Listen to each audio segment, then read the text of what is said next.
Hello and welcome to the Aviatrix Book Review. I'm Liz Booker. My guest today is an equestrian, a sailor, a pilot, and a best-selling writer. She is the author of 10 books, 2 of which are about pioneering women pilots. Her biography, The Sound of Wings, The Life of Amelia Earhart, was the basis for the 2009 movie Amelia, starring Hilary Swank and Richard Gere. Her book, Straight On Till Morning, The Life of Beryl Markham, which is the Aviatrix Book Club discussion book for September 2022, spent 12 weeks on the New York Times bestseller list. Beryl Markham famously was the first woman to fly solo, non-stop across the Atlantic from east to west. Her memoir, West with the Night, is a gorgeously written account of her childhood in Africa as the daughter of a racehorse trainer who roamed the bush barefoot with a spear in her hand. And it follows her into adulthood when she became a well-respected racehorse trainer in her own right and a skilled, pioneering pilot flying as a safari spotter in the 1930s. It ends with a gripping account of her record-setting flight. She reveals very little in that book about her human relationships, though. Straight On Till Morning fills in the very public and scandalous gaps, along with some of her more private forays, in addition to clearing up controversy over whether Markham, in fact, penned her own book. Hers is a fascinating story of an adventurous, free spirit, and is well told in great detail with meticulous attribution by the author, who you can find at her website, lovellbiographies.com. Mary S. Lovell, welcome. Hello, Liz.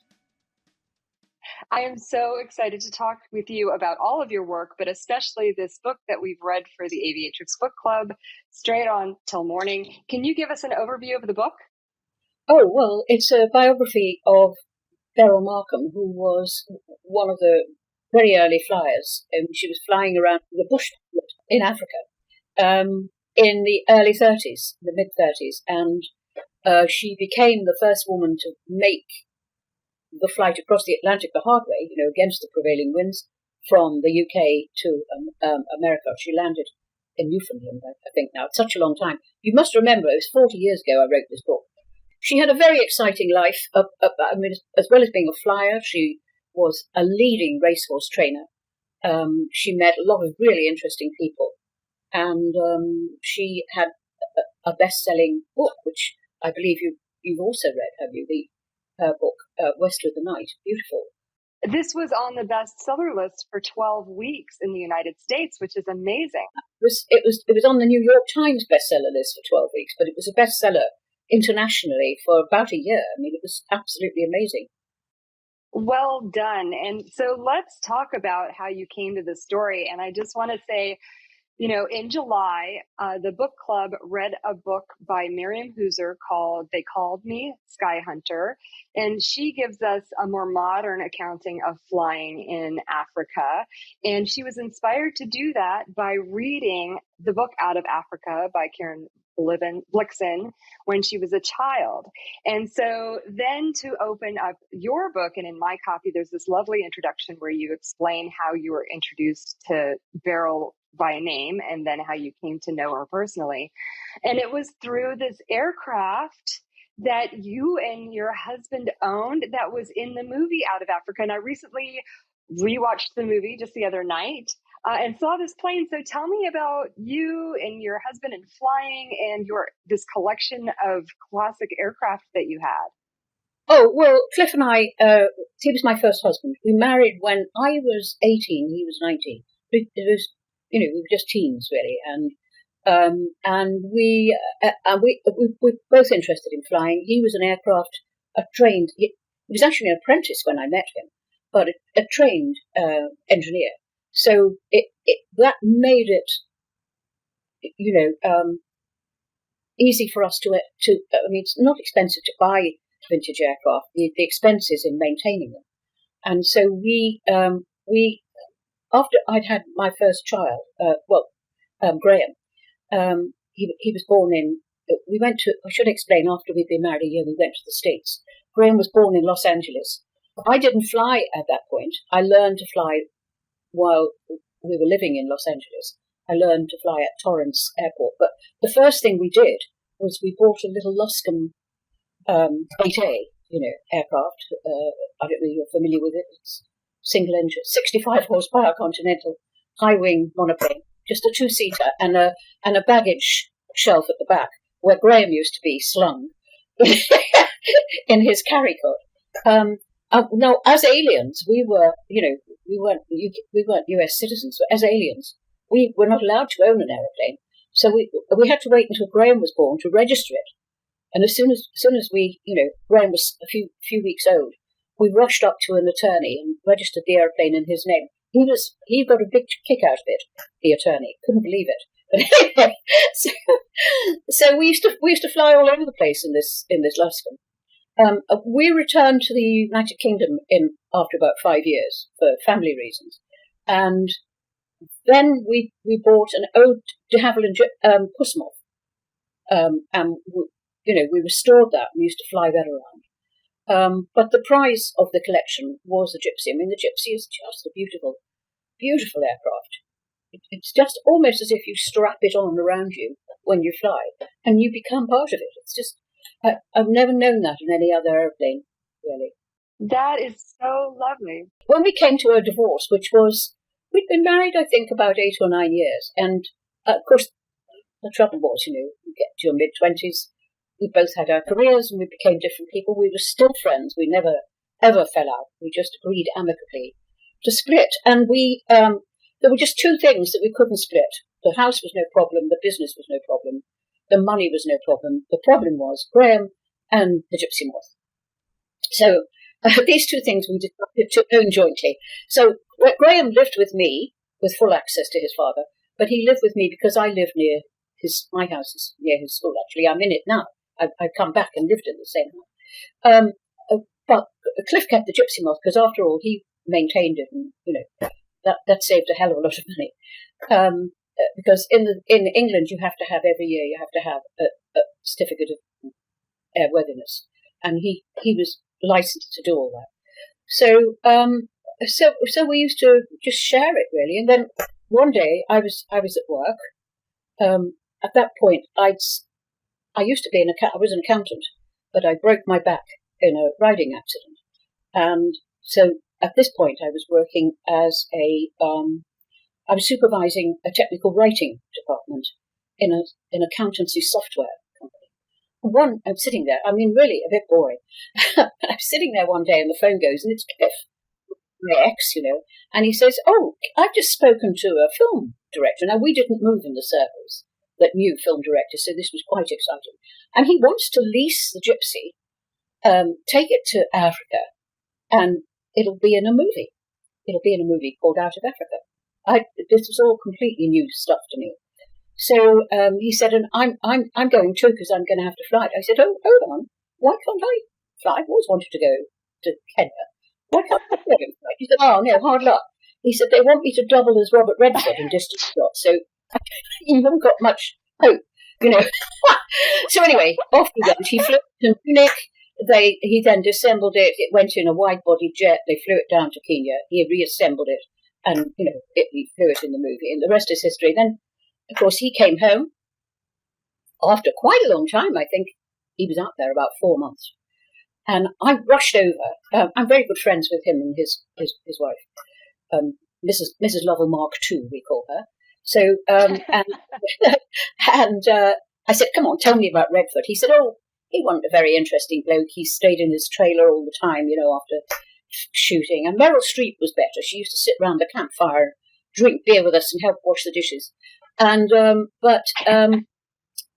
he said, "Actually, I'll tell you who you would be really interested. There was this old bird that they brought up to the airport, an old lady called Beryl Markham. And he said she used to fly Gypsy moths in the 30s. In fact, she was the first woman to fly the Atlantic." I said, No. Amelia Earhart, the first one." And he said, No, the hard way." So he said, "I'll tell you what, I've got a book that she wrote in 1941, actually the year I was born. And he said, "Take it home and read it." Well, I didn't sleep. That was it. I took this book home. I couldn't put it down. I just found it absolutely wonderful. 3 weeks later, I'm on a plane flying to Kenya. It was like I was obsessed. I had to meet this woman. I cannot, nothing like this ever happened in the rest of my life where I was sort of hit by a streak of lightning and I knew I had to go and see her. You know, it was extraordinary. I tell you what, I was just reading about there's a new movie out about the woman who discovered the body of King Richard III in a car park. Do you know about that? No, tell me. Oh, well, you know, King Richard was killed at the Battle of Bosworth. Oh God, don't ask me the date, 15 something or other. And his body was never found. She was doing research, and she was walking through. She knew that he was buried somewhere near this old cathedral in one of the towns in northern England. But she didn't know. No one had ever found his grave. People have been looking for many years. She's walking through a car park, and she suddenly stops, absolutely dead, and she looks down and she sees the letter R, and she just knows he's buried there. This is absolutely true. So anyway, she goes to the council, she raises money, she has a dig, and 2 feet down they find the king, you know. I mean, it's an extraordinary story. It's just a new movie coming out. I've met her and talked to her. I was absolutely gobsmacked by her story. I mean, but I was the same. I was totally in the grip of something that was bigger than me. So anyway, here I am. I get out to Nairobi. I know nothing about Beryl. As soon as I get there, people start telling me things. Some are nice things, some are pejorative things. But, I mean, I didn't even know what she did, but I had ascertained where her solicitor, a lawyer, worked. So I went to his office in Nairobi and explained, you know, I wanted to come and meet her. I might write a book about her. I should explain I had written a couple of books. I've never written a biography, but I had written a couple of history books. And he said, well, I'll give you her address, he said, but I don't think you'll do any good. She doesn't like women. And he said, you'd be very lucky to find her sober. She just drinks all the time. This is her attorney. You know, God knows. So I got into this hired car. It was an Avis car with ball tyres. This is Africa, you know. And drove out to the airport. I was lucky to make it because I had so many punctures in that car. The tyres just used to pop all the time. Anyway, I got out to the airport, and there was Beryl sitting in her cottage. And I'd taken a massive big bunch of carnations. Flowers are very cheap to buy in Kenya. You make a big splash for a couple of dollars, you know. And a large bottle of gin, which was the attorney's advice to me. So I knocked on the door, and a voice said, "Do come in." Lovely English voice. So I went in, and she was sitting there holding her arm, and somehow or other she had a flap of skin. She's 84, by the way, I should explain. I'm very nearly that age myself now. And a flap of skin had torn down like a triangular piece, and actually it was such a clean cut. I could actually see the muscles and, you know, all her insides with it. So I covered it up quickly, and I said, "Where's your first aid box?" Well, she didn't have a first aid box, but she told her maid to get some cream. She was speaking Swahili to the maid, so I wasn't sure. Anyway, the maid came back with a bottle of what was obviously shampoo.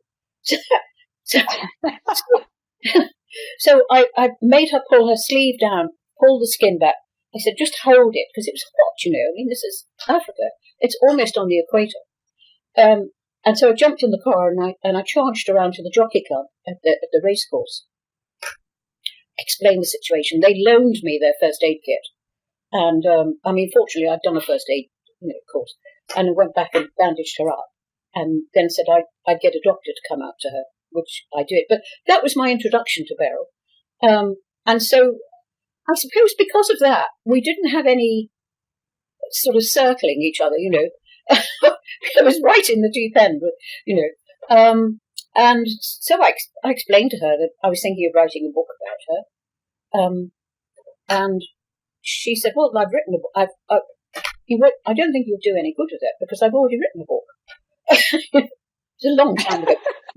You know, it's recently been republished, actually, having been out of print for many, many years. And I said, "Yes, well, I've read that book, Beryl, but I feel that there's more to your story than the thing that she's got, you know, for welcome." So basically, I used to go out there every day. I should explain about the drinking. Every noon, every day, her servant would bring her a tumbler of orange squash and water, and sometimes he might put a bit of vodka in it, but or gin, but mostly it. And she would sip that same glass. By 4 o'clock, she was still sipping from the same glass. She just drank very slowly. So I suppose if people drifted in and out, she always had a glass of what looked like vodka and orange. She didn't actually drink. She was the delight, really. She was an absolute delight. She was so intelligent. She'd had a stroke. This was April, and she'd had a stroke the previous October. So she was quite feeble physically. She didn't have a lot of mobility, but her brain was working very well. So I used to go there every day after my 3 weeks were up. Oh, she did say to me, if you're really interested, you could look in my trunk. So she had this tin trunk full of her papers, logbooks, photographs, letters.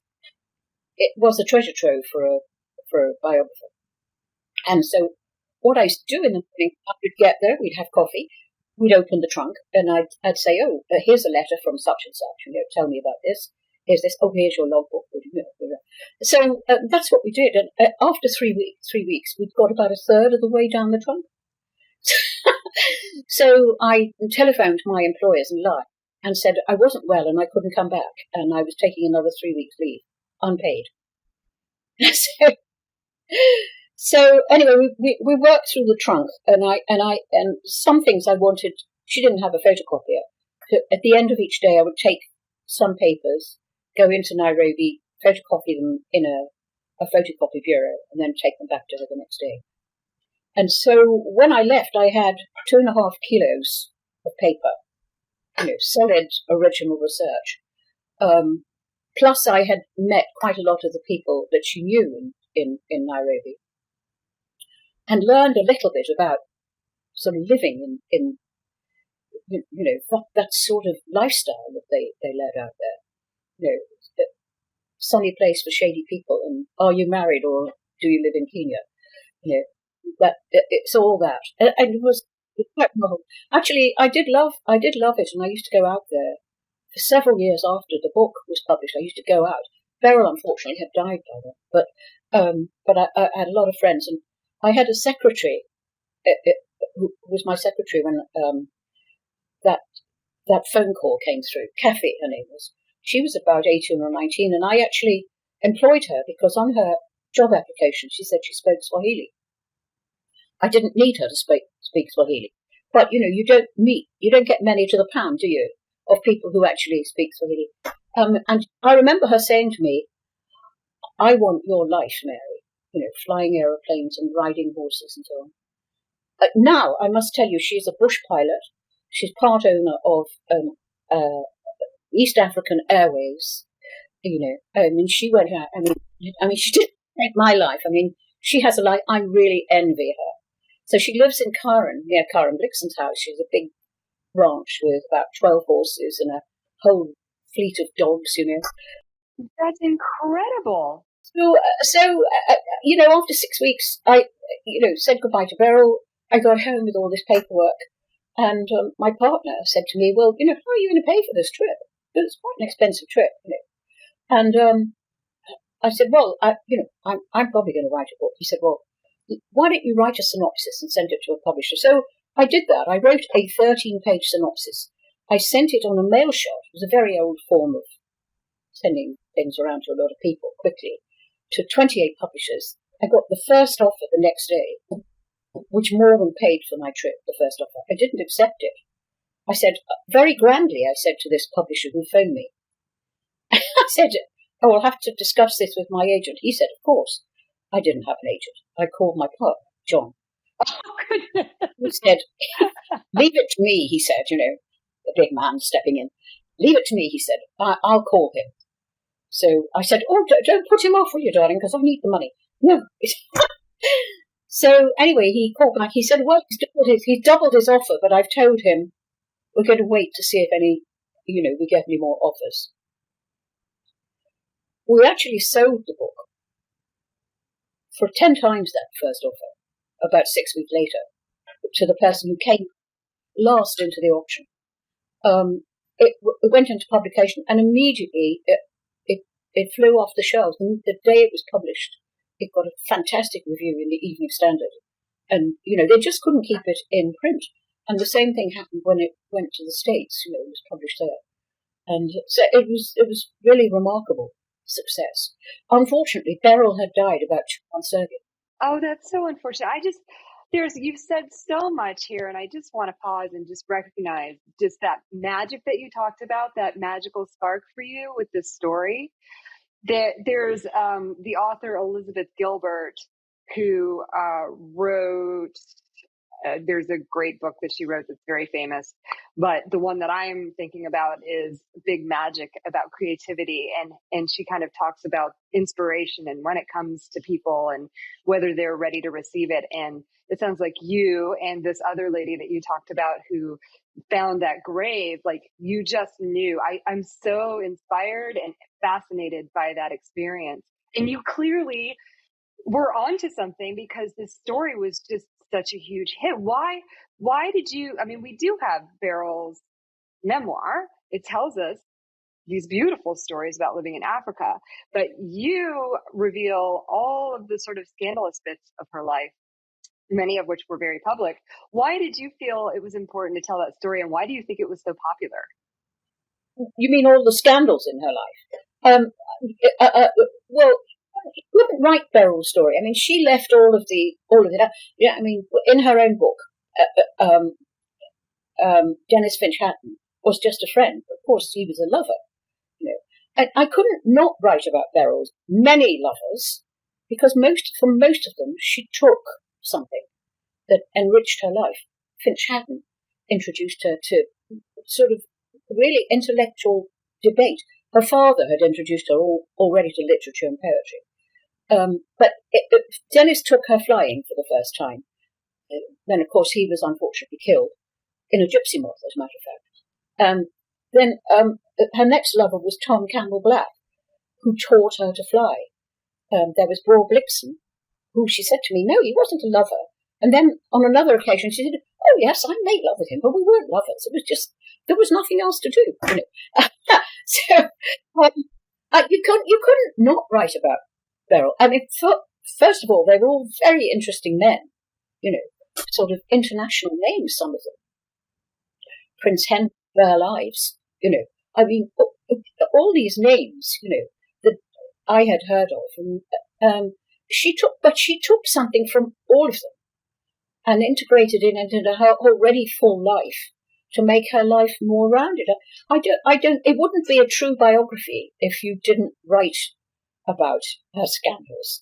And so, I was inclined to think she was sort of like a Joan of Arc, really. But then as I started talking to people who knew her well, I realized that she did have a few bits of clay in her feet, this business that went to stay with you, when she packed, she would you'd have lost your best silk shirt, or she would, go and charge things down in the local department store to your account, just treat it like her own. So there was a side to Beryl that was not pleasant, and I can imagine that if she, she did something like that to you, you wouldn't like her a lot. She would be the sort of friend you wouldn't want to come and stay with you. But taken all round, she was a marvellous person. I thought she was absolutely ace, really. I was sort of in love with her in a way.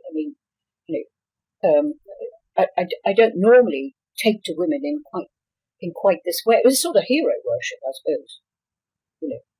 Yeah, I believe that. She seemed to have that kind of personality that would draw you that way. Yeah. She died before the book was published. She tripped over her little dog. I told you already that her mobility wasn't great. But she was walking round her cottage. She tripped over her little dog, Tuki, broke her hip, and she was dead within about 3 or 4 days after that. So that was the end of that.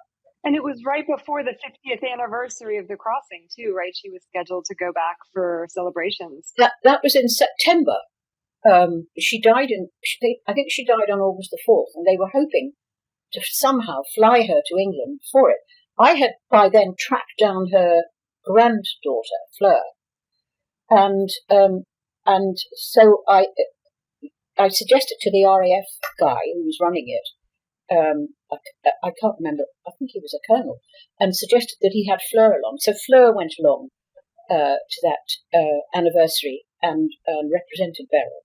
Yeah. So among all of those scandals was one that I was not aware of until recently, rereading West with the Night and kind of reading other stuff about it, was this assertion that maybe she hadn't written her own book.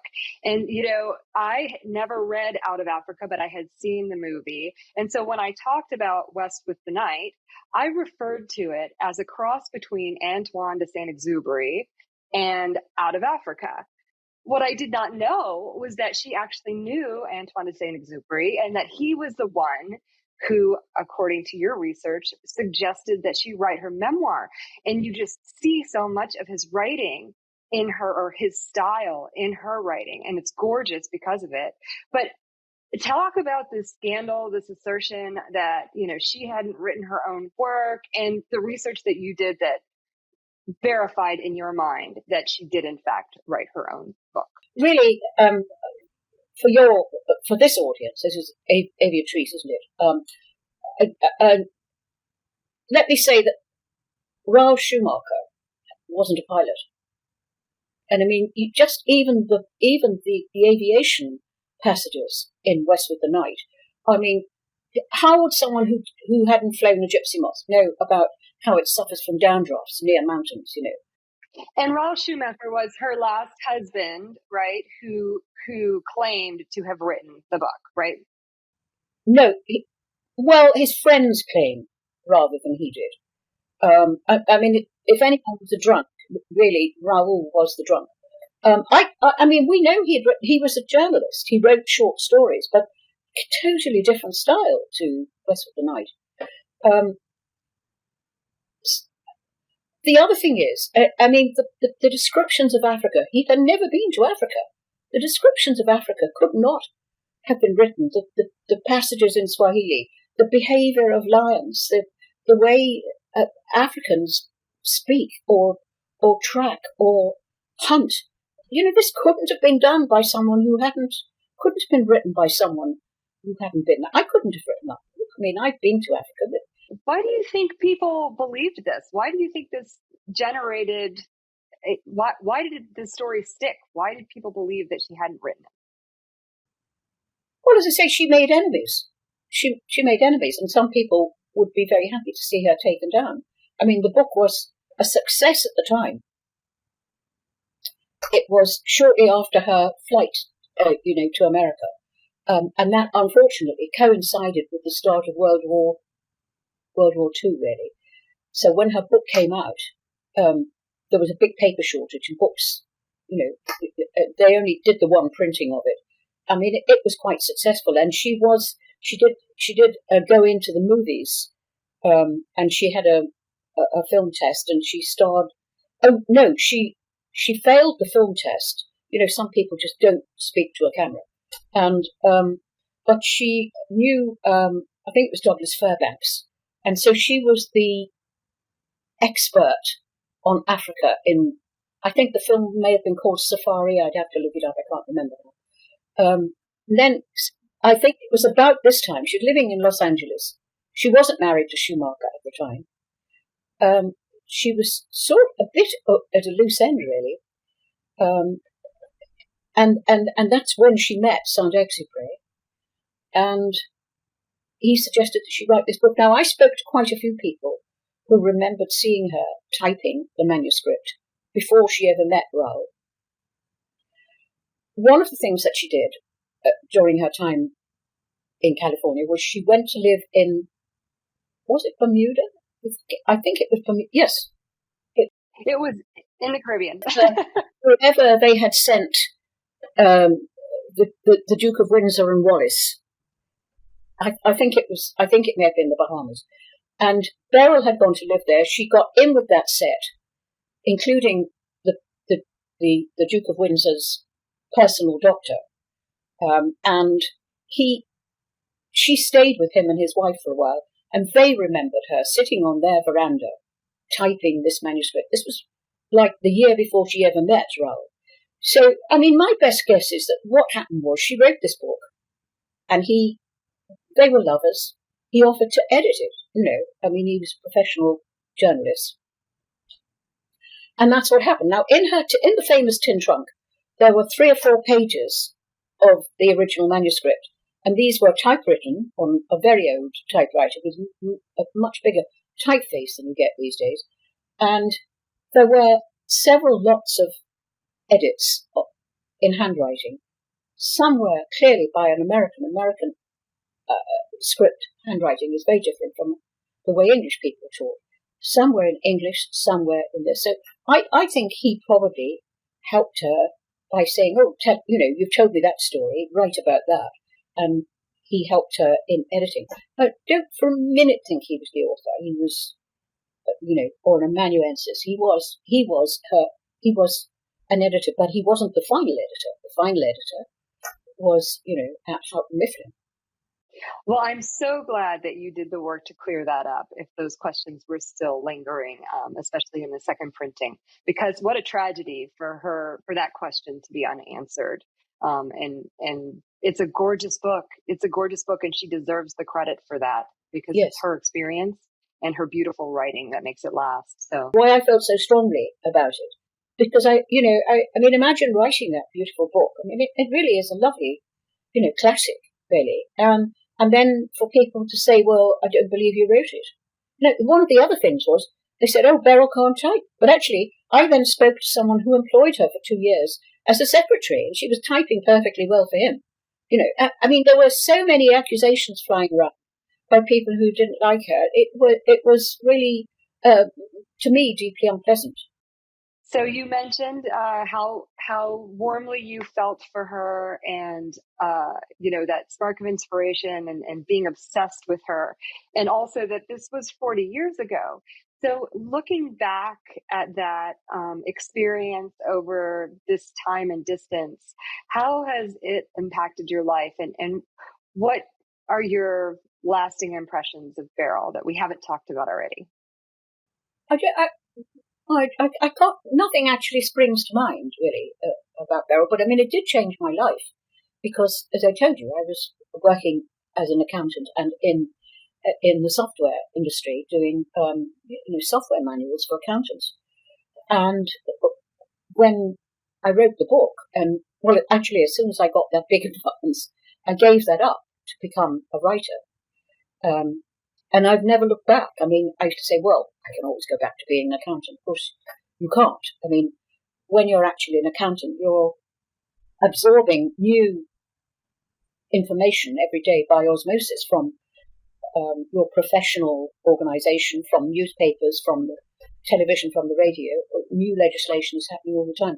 After 2 years of not doing that, you would really need to go back to school and learn again. So, you never can go back. But I didn't need to. I mean, my next book was about Amelia Earhart, another bestseller. And then I didn't want to. The next book was also going to be about a woman flyer. It was Hannah Reich. My publisher asked if I would write a book about Hannah Reich. And I started doing, she was Hitler's personal pilot. I started doing research. And actually, I just couldn't bring myself to do it. I mean, you've got to remember, I grew up during the war, and so I couldn't be objective about Nazism. Basically, I couldn't write about it objectively. Claire Mully has done a fine job of Hannah's and Melita Schiller's story. Yeah. Oh, yes. The women who flew for Hitler, and just we read this last year, and I interviewed Claire. And if you have a chance to read it, I think that you will be pleasantly surprised by reading it, that she was able to dig up a special bit of history where she found, a dissenter, this other woman, Melita Schiller, who was also a pilot. It's a dual biography of these two women. And Melita was Jewish, and she was hiding that from the party. So the way it's presented in this story might be a way in which you can absorb it, even with your experience in the war. As I was reading Beryl's book and then watching Out of Africa, I was a little uneasy about just the context in which these women were living in Africa. And I just want to mention this because coincidentally, I just heard an interview with another author yesterday, Caroline Elkins, who is a professor at Harvard, who writes about the legacy of the British Empire. And she has this book from 2005 called Imperial Reckoning, The Untold Story of Britain's Gulag in Kenya. And it talks about the systemic violence against the very Kikuyu, which, you know, in Karen Blixen's story, she is very reverent and passionate about, you know, the people there. But they were living in this colonial period. And so I just felt like it was important to point this out because you get this very romanticized lens of Africa during that time. And I think you in your book kind of give a little bit more background on what was actually going on in the context that these ladies were living. But it wasn't a particularly pretty moment in Kenya. We're all a product of the time that we live in, you know. I mean, Right. it would not have occurred to them to question the way they were living because that was the received, Right. you know, attitude. And I mean, you can't impose the moral values of today on history. And nor, I mean, it's my belief that history can do us no harm if we don't let it.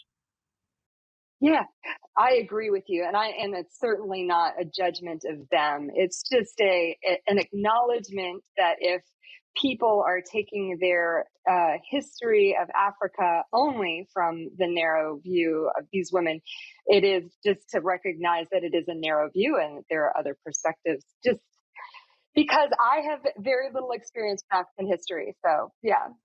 It was a snapshot of a period in time. And they happened to be Exactly living in a set that enjoyed really the best of it. I mean, if you had taken a snapshot of perhaps some people who'd gone out farming, who were growing pyrethrum up in the north of, Kenya, a lot of pioneers went out and they didn't have the sort of money that Blixen had, that Beryl had. So, then you would have got a very different idea of what Africa was like. So it was a snapshot of a particular set of people at a particular time. I mean, you know, what do you, when you write about Rome and the Roman conquest of Great Britain today, you know, in the year, like 50 AD, when, I mean, they used a lot of the Brits as slaves to make the roads. Do we then write off everything that Rome did for Britain at that time because they enslaved some Brits? I mean, it's just unfortunate. You know, we're products of our time. We can't change it by going back. We can, I mean, the best thing you can do is say, well, that wasn't a very nice thing to do, was it? You know, but I mean, you know, exactly what is happening today is, you know, I mean, people are afraid to speak the truth because they're afraid of some woke God, you know, who's going to visit retribution on their heads because they say you can't say what you see anymore. You know, I abhor it. I mean, I'm jolly glad I'm in the 80s. Well, I think it's important just to at least shine a light on the other parts of the history too. Well, all of this political opinion are all going. I see it as a retrograde step. You know, go along with it. I hold my peace, but I'm not happy about it. And you know, if it goes any further, I just think, you know, I wonder, you won't be able to write a book. You know, you'd be so frightened of offending people. Well, there was absolutely nothing in your book that was offensive in any way at all. And you have written so many books that we have so much to talk about. I am so excited. I haven't read it yet, but I have the copy of The Sound of Wings behind me about Amelia Earhart, which I mentioned in my introduction, was the basis of the film Amelia. Tell us about that book and why you decided to write that one. Right. Well, after this amazing best-selling book of Beryl, my publisher took me out to lunch. But my publishers don't do this anymore, but in those days, they take you out to good lunch and say, what are you going to write next? You know? And I said, well, I don't know. I said, I could write about another woman flyer. He said, tell me about her. I said, well, when I lived in Los Angeles between 1960 and 65, I knew a lot of people who knew Amelia Earhart.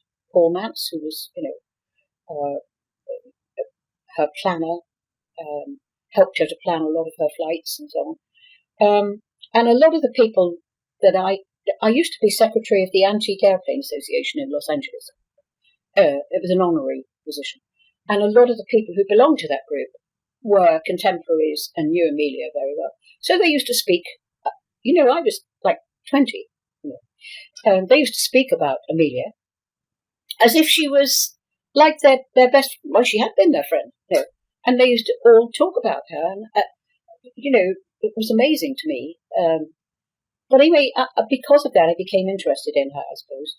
And so when my publisher asked me, I said, "You could write about Amelia Earhart." And he said, "Well, tell me about her." So I told him a little bit. He said, "There's your book. That's your next book." So, now the Beryl Markham book had taken me a year, but the Amelia Earhart book took me 2.5 years, I think, to research and write. And most of it was done in the States, whereas Beryl's have been done Denmark, South Africa, Kenya, some in California. But nearly all of the research for Amelia was done in the States. And I was very fortunate that people who knew her were still around when I did the research. So I met her sister, Muriel. I met George Putnam Jr., her stepson. Used to go and stay with him and his wife in Florida. Wow. Just lots of people who've gone now. And also there are quite a few archives around, like Purdue and so on. They had a big collection. It's in the book. It's credited in the book. And so I just went around the country, and I went to Oklahoma to the 99ers archive, and some in California. So it was and a lot in the Washington National Archives. So it was great research. I mean, it's not difficult research for a flyer. To research other flyers, because you're actually researching things you're interested in. I know, that's awesome.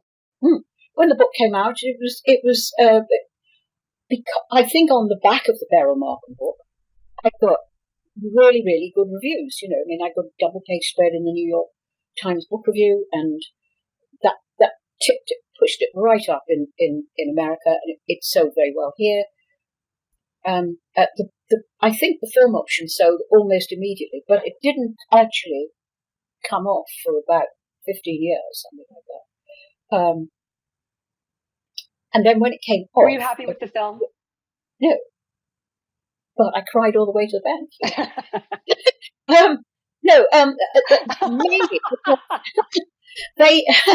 Maybe they stuck. They had nearly finished the movie. They'd finished filming it when there was some kind of studio intervention, because what's his name now?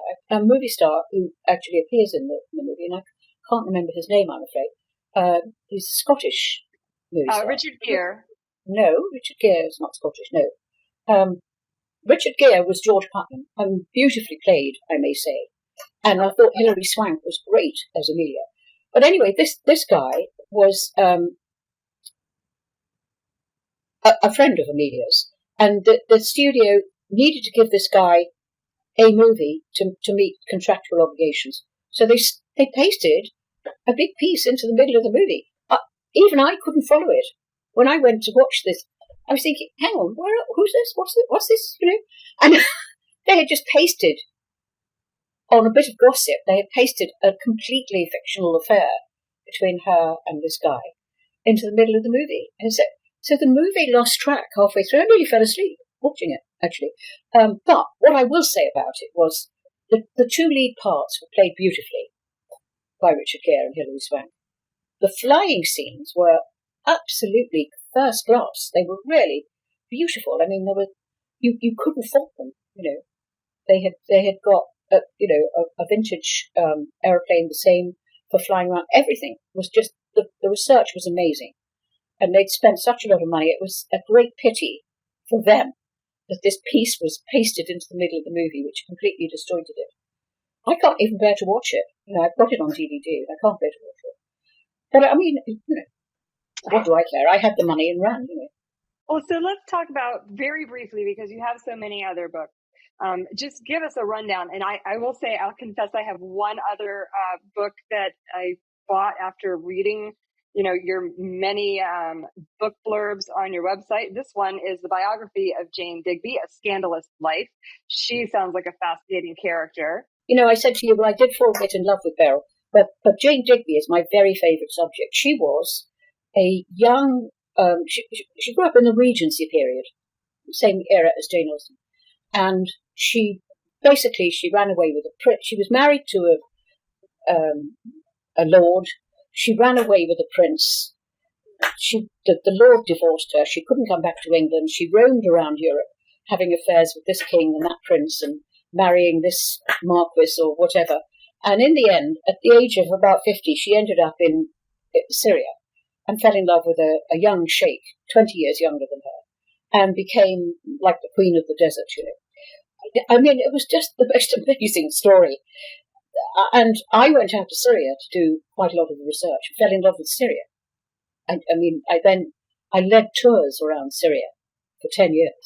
I read that. I wish I could have done one.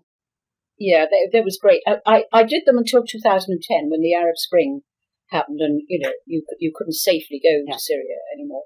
I've still got friends in Syria. I'm still in touch with them. But Jane's story was just so hopelessly romantic.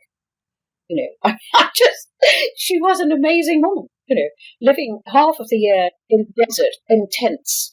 I mean, this is a woman who had like fleets of servants waiting on her in palaces in Europe, and she goes and lives in black tents with the Bedouin, walking behind the camels, picking up the camel droppings because that makes good fuel for campfires at night.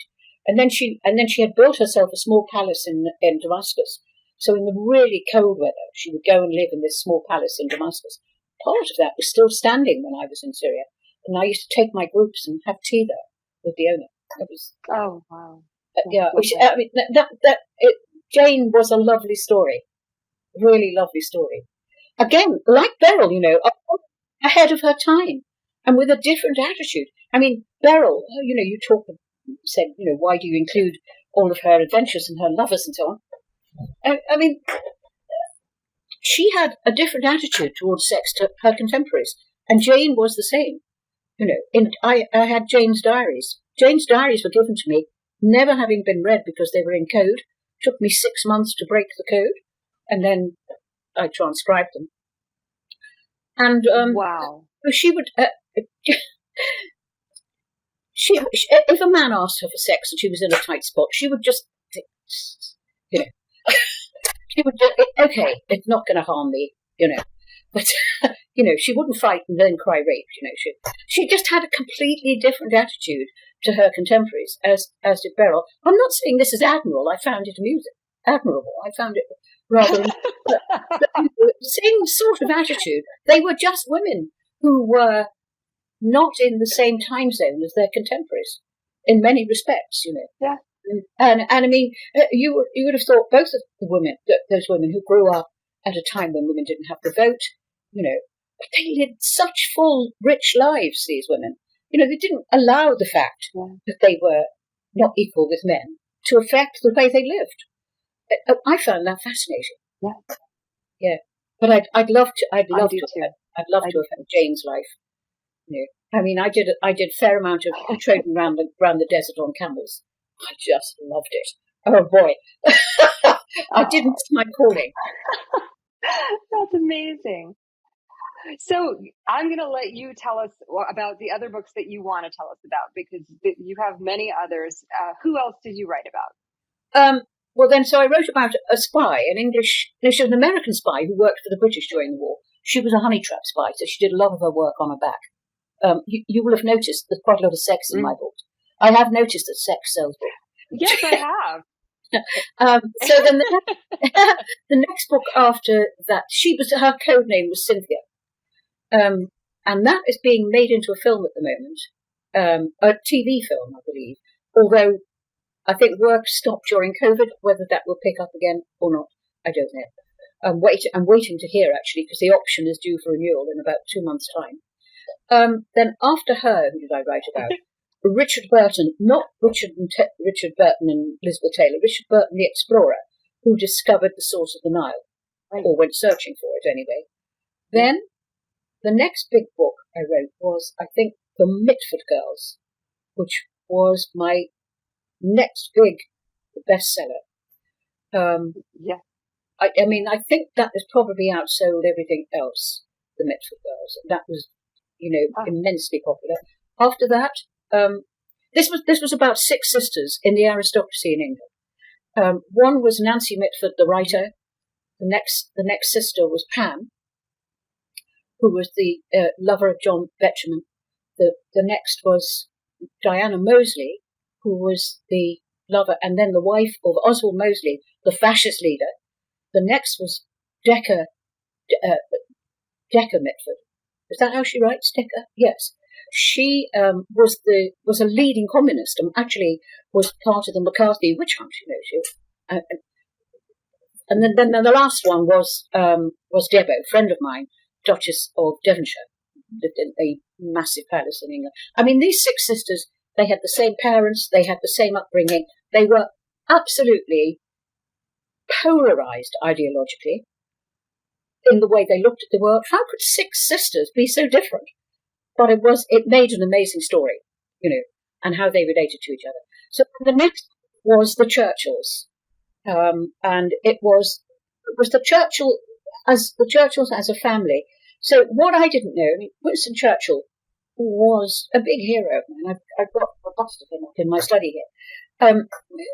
At the time, he was like saving the world from the Nazi peril.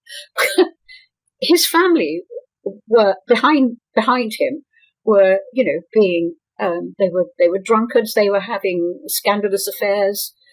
That poor man, he had a terrible home life, really, and I just wanted to bring all that out. I mean, he was something of a hero of mine. Less now. I've grown up and read a lot more books, But anyway, that did quite well. And I got, what else have I written?